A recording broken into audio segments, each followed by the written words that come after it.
আজকে আমরা আলোচনা করব ধ্বনি পরিবর্তনের বিশেষ একটি রীতিকে নিয়ে।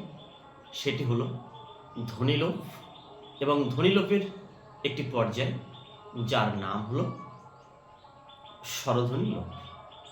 স্বরধ্বনি লোপের যে তিনটি উপবিভাগ আছে, সেই উপবিভাগের শেষ উপবিভাগটি অর্থাৎ অন্ত স্বরলোপ। অন্ত স্বরলোপ আমরা কাকে বলবো?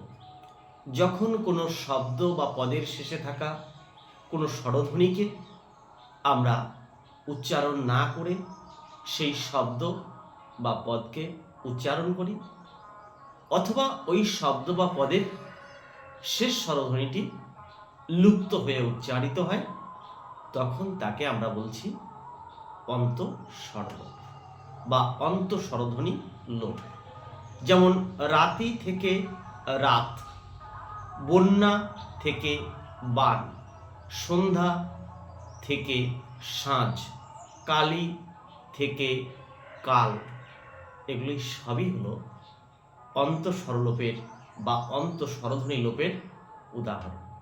Thank you so much.